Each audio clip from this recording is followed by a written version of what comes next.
Hello everyone, this is Sakshi from Malerkotla. I welcome you all on मेहनती बच्चे। ਅੱਜ ਦੀ video ਦੇ ਵਿੱਚ ਆਪਾਂ PSPCL LDC ਦੇ ਪੋਲਿਟੀ ਦੇ ਪ੍ਰੀਵੀਅਸ ਈਅਰ ਕੁਐਸਚਨਸ ਡਿਸਕਸ ਕਰਾਂਗੇ ਤੇ ਕੁਝ ਇੰਪੋਰਟੈਂਟ ਫੈਕਟਸ ਵੀ ਦੇਖਾਂਗੇ ਜਿਹੜੇ ਕਿ ਤੁਹਾਨੂੰ ਪਤਾ ਹੋਣੇ ਚਾਹੀਦੇ ਆ। ਓਕੇ, ਉਹ ਸਭ ਸਟੂਡੈਂਟਸ ਜੋ ਫਸਟ ਟਾਈਮ ਇਸ ਵੀਡੀਓ ਨੂੰ ਦੇਖ ਰਹੇ ਨੇ ਉਹਨਾਂ ਲਈ ਮੈਂ ਦੱਸਣਾ ਚਾਹਨੀ ਹਾਂ ਕਿ ਚੈਨਲ ਦੇ ਉੱਪਰ PSPCL 2019 ਕੋਰਸ ਕਰਕੇ ਤੁਹਾਨੂੰ ਇੱਕ ਪਲੇਲਿਸਟ ਮਿਲ ਜੂਗੀ। ਉਹਦੇ ਵਿੱਚ ਜਿੰਨੀਆਂ ਵੀ ਇੰਪੋਰਟੈਂਟ ਵੀਡੀਓਜ਼ ਹੈ PSPCL LDC ਤੇ ਸਟੀਨੋਟਾਈਪਿਸ ਨਾਲ ਰਿਲੇਟਡ ਉਹ ਸਾਰੀਆਂ ਤੁਹਾਨੂੰ ਮਿਲ ਜਾਣਗੀਆਂ, ਸੋ ਉਹਨਾਂ ਨੂੰ ਜ਼ਰੂਰ ਦੇਖਿਓ। ਓਕੇ, ਤੇ PSPCL LDC ਸਟੀਨੋਟਾਈਪਿਸ ਲਈ ਟੈਸਟ ਸੀਰੀਜ਼ ਵੀ ਲਾਂਚ ਹੋ ਚੁੱਕੀ ਹੈ। ਤੁਸੀਂ ਉਹਦੀ ਡਿਟੇਲਸ ਦੇ ਲਈ ਇੱਕ ਵੀਡੀਓ ਦਾ ਲਿੰਕ ਤੁਹਾਨੂੰ ਡਿਸਕ੍ਰਿਪਸ਼ਨ ਬਾਕਸ 'ਚ ਮਿਲ ਜੂਗਾ। ਉਹ ਵੀਡੀਓ ਦੇ ਨੀਚੇ ਸਾਰੀ ਡਿਟੇਲਸ ਦਿੱਤੀਆਂ ਹੋਈਆਂ ਨੇ, ਸੋ ਤੁਸੀਂ ਉਹਨੂੰ ਵੀ ਦੇਖ ਸਕਦੇ ਹੋ। ਸੋ ਅਗਰ ਤੁਸੀਂ ਚਾਹੁੰਦੇ ਹੋ ਕਿ ਆਉਣ ਵਾਲੀ videos the notification time to time ਤੁਹਾਨੂੰ ਮਿਲਦੀ ਰਹੇ ਤਾਂ ਚੈਨਲ ਨੂੰ ਸਬਸਕ੍ਰਾਈਬ ਕਰੋ। ਅਗਰ ਵੀਡੀਓਜ਼ ਅੱਛੀਆਂ ਲੱਗਦੀਆਂ ਤਾਂ ਲਾਈਕ ਕਰੋ ਤੇ ज़्यादा ਤੋਂ ज़्यादा ਸ਼ੇਅਰ ਕਰੋ। ਸੋ ਸਟਾਰਟ ਕਰਦੇ ਹਾਂ ਅੱਜ ਦਾ ਲੈਕਚਰ। ਸੋ ਕੁਐਸਚਨਸ ਡਿਸਕਸ ਕਰਨ ਤੋਂ ਪਹਿਲਾਂ ਇੱਕ ਹੋਰ ਇੰਪੋਰਟੈਂਟ ਚੀਜ਼ ਮੈਂ ਤੁਹਾਨੂੰ ਕਹਿਣਾ ਚਾਹੁੰਦੀ ਹਾਂ, ਚੈਨਲ ਦੇ ਉੱਪਰ ਤੁਹਾਨੂੰ ਇੱਕ ਪੋਲਿਟੀ ਦੀ ਪਲੇਲਿਸਟ ਵੀ ਮਿਲ ਜੂਗੀ, ਠੀਕ ਹੈ, ਜਿਹਦੇ ਵਿੱਚ PPSC ਦੇ ਬੇਸਿਕਲੀ ਪੋਲਿਟੀ ਦੇ ਪ੍ਰੀਵੀਅਸ ਈਅਰ ਕੁਐਸਚਨਸ ਡਿਸਕਸ ਕੀਤੇ ਗਏ ਆ। ਪਰ ਉਹ ਤੁਹਾਡੇ ਲਈ ਕਰਨਾ ਜ਼ਰੂਰੀ ਕਿਉਂ ਹੈ? ਬਿਕੋਜ਼ ਉਹ ਕੁਐਸਚਨਸ ਨਾਲ ਰਿਲੇਟਡ ਜਿੰਨੇ ਵੀ ਇੰਪੋਰਟੈਂਟ ਫੈਕਟਸ ਹੈ ਨਾ ਉਹ ਸਾਰੇ ਉਸ 'ਚ ਡਿਟੇਲ 'ਚ ਕਵਰ ਕੀਤੇ ਗਏ ਨੇ। ਉਹਨਾਂ ਨਾਲ ਤੁਹਾਡਾ ਤਕਰੀਬਨ ਪੂਰਾ ਟੌਪਿਕ ਹੀ ਕਵਰ ਹੋ ਜਾਂਦਾ ਹੈ। ਓਕੇ, ਸੋ ਪੋਲਿਟੀ ਦੀ ਉਹ ਵੀਡੀਓ ਜ਼ਰੂਰ ਦੇਖਿਓ, ਉਹਦਾ ਲਿੰਕ ਤੁਹਾਨੂੰ ਡਿਸਕ੍ਰਿਪਸ਼ਨ ਬਾਕਸ 'ਚ ਮਿਲ ਜੂਗਾ। ਬਿਕੋਜ਼ ਡਾਇਰੈਕਟ ਕੁਐਸਚਨਸ ਤੁਹਾਨੂੰ ਉਹਦੇ ਵਿੱਚੋਂ ਮਿਲਣਗੇ ਪੇਪਰ ਦੇ ਵਿੱਚ। ਓਕੇ, ਸੋ ਸਟਾਰਟ ਕਰਦੇ ਹਾਂ ਅੱਜ ਦੇ ਕੁਐਸਚਨਸ। ਸਭ ਤੋਂ ਪਹਿਲਾਂ, who was the first chief justice of India? First chief justice of India ਕੌਣ ਹੈ? ਇਹ ਵਾਲੇ ਕੁਐਸਚਨ ਦਾ ਆਂਸਰ ਹੈ C, that is HJ Kania. Okay, ਅਗਰ ਤੁਹਾਨੂੰ ਪੁੱਛਿਆ ਜਾਵੇ present chief justice of India ਕੌਣ ਹੈ, ਸੋ ਉਹਨਾਂ ਦਾ ਨਾਮ ਪਤਾ ਹੋਣਾ ਚਾਹੀਦਾ ਹੈ। ਕੀ ਨਾਮ ਹੈ ਉਹਨਾਂ ਦਾ? ਰੰਜਨ ਗੋਗੋਈ। ਓਕੇ, ਤੇ ਇਹ ਆਪਣੇ 46th ਚੀਫ ਜਸਟਿਸ ਹੈ।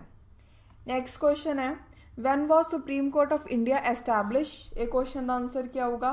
B, that is 26 January 1950। ਠੀਕ ਹੈ, ਤੁਸੀਂ ਦੇਖ ਰਹੇ ਹੋਗੇ ਕਿ ਕਾफ़ी ਫੈਕਚੁਅਲ ਬੇਸਡ ਕੁਐਸਚਨਸ ਆ ਰਹੇ ਨੇ ਕਿ ਡੇਟਸ ਯਾਦ ਰੱਖਣੀਆਂ ਨੇ ਜਾਂ ਫਿਰ ਨਾਮ ਯਾਦ ਰੱਖਣੇ ਆ। ਸੋ ਇਸ ਤਰੀਕੇ ਦੇ ਕੁਐਸਚਨ ਜ਼ਰੂਰ ਕਵਰ ਕਰਕੇ ਜਾइयो। नेक्स्ट है, who among the following is the first women जज of supreme court of India? First women जज ऑफ सुप्रीम कोर्ट कौन है? इस क्वेश्चन का आंसर आऊगा B, that is Fatima Beevi. Okay, इस तो इलावा ये तो सी सुप्रीम कोर्ट की गल कि फर्स्ट वुमेन जज दसो सुप्रीम कोर्ट की। अगर हाई कोर्ट के बारे पूछा जाए तो वह भी नाम थोड़ा पता होना चाहिए। सो उन्होंने नाम की है? एना चैंडी। ओके, सो इन्हों का नाम भी याद रखियो। सो नैक्सट क्वेश्चन है, which article of Indian constitution says that supreme court shall be court of record and shall have all the powers of such courts including the power to punish for contempt of itself? देखो, ਇਹਦਾ ਤੁਹਾਨੂੰ answer याद ही रखना पड़ेगा। ਇਹਦਾ ਆਊਗਾ answer D, that is article 129। Okay, so next question है, which state has highest number of representatives in both house of parliament? इस क्वेश्चन का आंसर आऊगा D, that is Uttar Pradesh. So next question है, Knesset is the name of parliament of which country? ये question का answer आऊगा D, that is Israel. Okay, कुछ होर important countries तो उन्होंने पार्लियामेंट का की नाम है थोड़ा पता होना चाहिए। इंडिया का तो पता ही है की नाम है? पार्लियामेंट। ओके, उस तो बाद नैक्सट अगर आप USA की गल करिए, USA की पार्लियामेंट का की नाम है? कांग्रेस। दैन ईरान, ईरान की पार्लियामेंट का नाम है मजलिस। ओके, दैन इजराइल का तुमने देख ही लिया। ओके, दैन इंपॉर्टेंट है जापान, जापान की पार्लियामेंट का की नाम है? डाइट। ओके, सो ये कुछ इंपॉर्टेंट फैक्ट्स हैं, ये क्वेश्चन नाल रिलेटेड याद रखियो। So next question is, the maximum limit to the total membership of legislative council of an Indian state is? कहना मैक्सिमम लिमिट कितनी है टोटल मैंबरशिप ते of legislative council of Indian state is? कितनी होगी? Half of total membership of legislative assembly, 1/3 of total membership of legislative assembly, 1/4 of total membership of legislative assembly या 1/5 of total membership of legislative assembly? इस question का answer क्या होगा? B, that is 1/3 होगी। ठीक है, देखो ओरिजिनली कॉन्स्टिट्यूशन दे विच ये कहा गया सी कि जिहड़ी मैक्सिमम लिमिट है वो कितनी होगी? 1/4। बट इस चीज़ नूं 7th अमेंडमेंट एक्ट दे नाल चेंज किया गया तो फाइनली कितना किया गया 1/3। ओके सो याद रखियो बेसिकली 7th अमेंडमेंट एक्ट 1956। ठीक है, अगर कई ने ईयर याद रखना है, वैसे ईयर याद रखने की जरूरत नहीं होंगी, अमेंडमेंट पता होनी चाहिए है। नैक्सट है द फर्स्ट सैशन ऑफ राज्य सभा वॉज हैल्ड ऑन। राज्य सभा का फर्स्ट सैशन कदों लग्या सी? इस क्वेश्चन का आंसर आऊगा C, that is 13 May 1952। Next, under which article of constitution was the UPSC, that is Union Public Service Commission of India, established? UPSC केड़े आर्टिकल दे तहत बनया होया है? सो इस क्वेश्चन का आंसर आऊगा B, that is article 315। Okay, अगर आप यूपीएससी बारे देखिए, यूपीएससी की एक कॉन्स्टिट्यूशनल बॉडी है। कॉन्स्टिट्यूशनल बॉडी मीनस उन्होंने मैंशन किया होया है कॉन्स्टिट्यूशन दे अंदर। ओके, तो आर्टिकल बेसिकली 315 तो लैके 323 डील करते हैं यूपीएससी दे नाल, ते यूपीएससी नू कॉन्स्टिट्यूशन दे विच पार्ट 14 दे विच रखा गया। ओके सो नैक्सट है human trafficking and force labour are punishable offences by law under which article of constitution? ऐसा केड़ा आर्टिकल है इंडियन कॉन्स्टिट्यूशन का जिहदे अंदर ये बोलिया गया है कि ह्यूमन ट्रैफिकिंग ते फोर्स लेबर जिहड़े ने वो पुनिशेबल ऑफेंसेस है, गुनाह है, तो उन्होंने सज़ा मिलूगी। ये बहुत इंपॉर्टेंट क्वेश्चन है। इसका आंसर आऊगा आर्टिकल नंबर 23। ओके देखो बेसिकली जो आर्टिकल नंबर 23 ते 24 है वो डील करते हैं राइट अगेंस्ट एक्सप्लॉयटेशन दे नाल, राइट अगेंस्ट एक्सप्लॉयटेशन। ओके हुण देखो आर्टिकल नंबर 23 जिहड़ा ह्यूमन ट्रैफिकिंग ते फोर्स लेबर नाल रिलेटेड है। अगर पूछा जाए कि आर्टिकल नंबर 24 किहदे नाल रिलेटेड है, सो आर्टिकल नंबर 24 च की कहा गया है, no child below age of 14 years shall be employed to work in any factory और माइन। मतलब कोई भी जिहड़ा हानिकारक वर्क है, हैजर्डियस वर्क है, ठीक है, कोई भी बच्चा जिहदी एज 14 ईयर्स तो घट है उन्होंने ऐसे चीज़ों के विच इंप्लॉय नहीं किया जा सकता। ठीक है, सो याद रखियो। और तो बाद जिमें फैक्ट्रीज माइनस वर्क करने के लिए छोटे छोटे बच्चों रख लेंदे ने ना, तो वो चीज़ भी ऑफेंसिबल है अंडर आर्टिकल 24। ओके सो याद रखियो। और तो बाद नैक्सट है which article of Indian constitution provides for a vice president of country? Vice president दे नाल केड़ा कॉन्स्टिट्यूशन दे विच आर्टिकल रिलेटेड है? सो इस क्वेश्चन का आंसर क्या होगा? D, that is article number 63। Okay so vice president नाल अगर पूछा जाए आर्टिकल नंबर 63 तो लैके 73 रिलेटेड है। कई बार पेपर च भी पूछ लेंदे हैं कि जिहड़े वाइस प्रेजिडेंट है उन्होंने कॉन्स्टिट्यूशन च किहड़े पार्ट दे विच उन्हां दा मैंशन किया गया है? Part 5th। ओके सो याद रखियो। नैक्सट है which article of Indian constitution gives the president the power of pardoning? कि जिहड़ा प्रेजिडेंट है वो पार्डन कर सकता है, ठीक है, कोई भी सज़ा मिली हुई है। सो केड़ा आर्टिकल है जिहड़ा कि प्रेजिडेंट नूं इन्नी पावर दिंदा है? सो इसका आंसर आऊगा A, that is article number 72। Then so next question is which article of Indian constitution guarantees equality of opportunity in matters of public employment? कि अगर पब्लिक इंप्लॉयमेंट होगी तो उहदे विच सबनों इक्वल अपॉर्चुनिटी मिलनी चाहिए है। ठीक है, ऐसा केड़ा आर्टिकल है जिहड़ा कि डील करता है? इस क्वेश्चन का आंसर आऊगा B, that is article number 16। एक बार आप सारे आर्टिकल्स बारे देख लेने हैं। जिहड़ा आर्टिकल नंबर 14 है वो की कहता है इक्वैलिटी बिफोर लॉ, कि लॉ के अंदर सब इक्वल ने। ठीक है, लॉ के अगे मीन सब इक्वल ने, इक्वैलिटी बिफोर लॉ। नैक्सट अगर आप आर्टिकल नंबर 18 की गल करिए, 18 डील करता है एबोलिशन ऑफ टाइटल्स। ठीक है,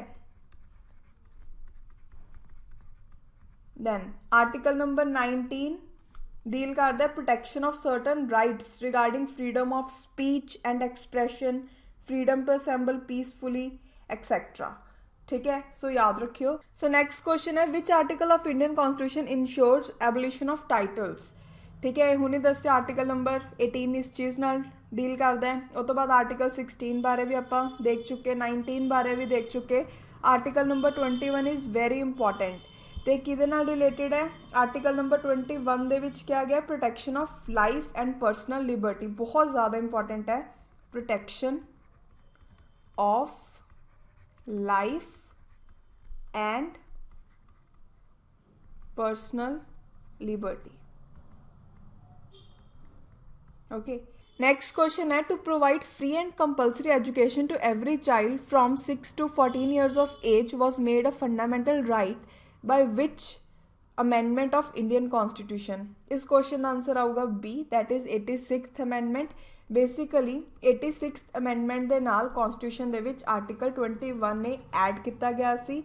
21A ਦੇ ਵਿੱਚ ਕੀ ਕਿਹਾ ਗਿਆ ਕਿ ਜਿਹੜਾ ਰਾਈਟ ਟੂ ਐਜੂਕੇਸ਼ਨ ਹੈ, ਠੀਕ ਹੈ, ਉਹਨੂੰ ਫੰਡਾਮੈਂਟਲ ਰਾਈਟ ਬਣਾਇਆ ਗਿਆ। ਮੀਨਸ ਵੀ ਜਿਹੜੇ ਵੀ ਬੱਚੇ 6 ਤੋਂ ਲੈ ਕੇ 14 ਸਾਲ ਦੀ ਉਮਰ ਦੇ ਨੇ ਉਹਨਾਂ ਨੂੰ ਫ੍ਰੀ ਤੇ ਕੰਪਲਸਰੀ ਐਜੂਕੇਸ਼ਨ ਪ੍ਰੋਵਾਈਡ ਕੀਤੇ ਜਾਵੇ। ठीक है, सो अगर पूछा जाए कि आर्टिकल नंबर 21 किहदे नाल रिलेटेड है, राइट टू एजुकेशन दे नाल, ते इहदे अंदर की प्रोविजन आ मैं तुहानूं दस दिता। ओके, सो याद रखियो। उस तो बाद नैक्सट है, the tenets of liberty, equality and fraternity in Indian constitution was borrowed from which country? इस क्वेश्चन का आंसर क्या होगा? B, that is France. ठीक है, लिबर्टी, इक्वालिटी, फ्रैटर्निटी दे जिहड़े टीनेट्स है वो किहड़े कंट्री तो बोरो किए गए ने? फ्रांस तो। ਹੁਣ अगर तुसी याद रखना है कि फ्रांस तो लिते गए, किवें याद रखोगे? अगर तुसी फ्रैटर्निटी या ते फ्रांस के स्पैलिंग देखो तो ये भी FRA है तो ये भी FRA है। ठीक है, सो याद रखना ईजी है। और तो बाद नैक्सट है, Indian constitution day that is संविधान दिवस इज ऑब्जर्व्ड ऑन? इस क्वेश्चन का आंसर आऊगा D, that is 26 November, because 26 November 1949 ਨੂੰ कॉन्स्टिट्यूशन ਨੂੰ अडॉप्ट किया गया सी बाय कॉन्स्टिट्यूएंट असैंबली। तो कॉन्स्टिट्यूशन जिहड़ा है वो फोर्स दे विच कदों आया? 26 जनवरी 1950। ये बहुत पूछते हैं कि अडॉप्ट कदों किया तो फोर्स दे विच कदों आया कॉन्स्टिट्यूशन? अडॉप्ट किया गया सी 26 नवंबर 1949 नूं, ते कॉन्स्टिट्यूशन फोर्स दे विच कदों आया? 26 जनवरी 1950। फोर्स मतलब इफैक्ट, ठीक है, कि उन्होंने लागू कदों किया गया। और तो बाद नैक्सट है, the total members of public account committee should not exceed? जी पब्लिक अकाउंट कमेटी है वो वैसे टोटल 22 मैंबरस होंगे हैं। 22 मैंबरस के राज्य सभा तो लोक सभा दोनों चो मैंबरस होंगे हैं। राज्य सभा तो 7 मैंबरस होंगे हैं तो लोक सभा तो होंगे 15 मैंबरस। सो इसका आंसर क्या होगा? D, that is 22। ओके, एक होर गल याद रखियो, जी पब्लिक अकाउंट कमेटी है वह जो चेयरमैन है उन्होंने कौन सिलैक्ट करता है? स्पीकर। ओके, उन्होंने स्पीकर द्वारा अपॉइंट किया जाता है। और तो बाद सो पब्लिक अकाउंट कमेटी का काम क्या होंगे कि जोड़े पब्लिक फंड्स हैं उन्होंने किस तरीके दे नाल खर्च किया जा रहा है उन्होंने देखना। ओके, और तो बाद नैक्सट क्वेश्चन है, fundamental duties enshrine in our constitution are borrowed from which country? Fundamental duties किहड़ी कंट्री तो बोरो किए गए हैं? इसका आंसर आऊगा बी, दैट इज USSR, जिन्होंने आप रशिया के नाम तो जानते हैं। ओके, इस तो इलावा जस्टिस का जोड़ा कंसैप्ट है वह भी रशिया तो लिता गया है। ठीक है, जिहड़ी वीडियोज़ की मैं गल कर रही हूँ पॉलिटी वालियां उहदे विच तुहानूं ये सारी चीज़ां बहुत डिटेल च मिल जाएंगियां, इसलिए मैं ज़्यादा डिटेल च गल नहीं कर रही। सो वीडियोज़ नूं जरूर देखियो। ओके, सो नैक्सट क्वेश्चन है,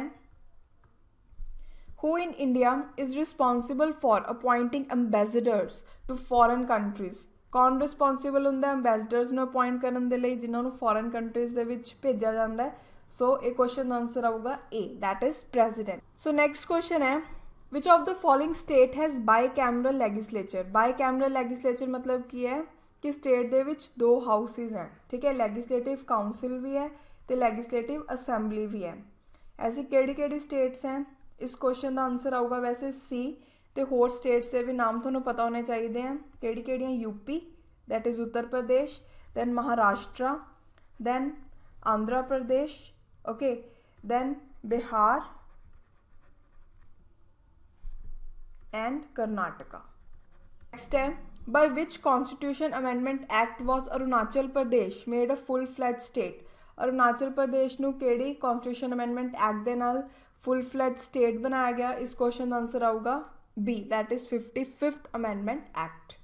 then a person who is married to Indian citizen and wants to acquire citizenship of India by registration must have lived in India for how many years?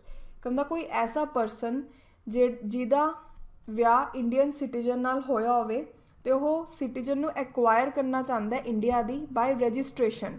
ठीक है, तो उन्होंने किन्ने साल India दे विच रहना पऊ ताकि उन्होंने सिटीजनशिप इंडिया दी मिल जाए? सो इस क्वेश्चन का आंसर क्या होगा B, that is 5 years. Then which of the following state is not included in the 6th schedule of Indian constitution. Basically जिहड़ा 6th शेड्यूल है इंडियन कॉन्स्टिट्यूशन दे नाल और डील करता है स्पैशल प्रोविजनस दे नाल for the administration of tribal areas of Assam,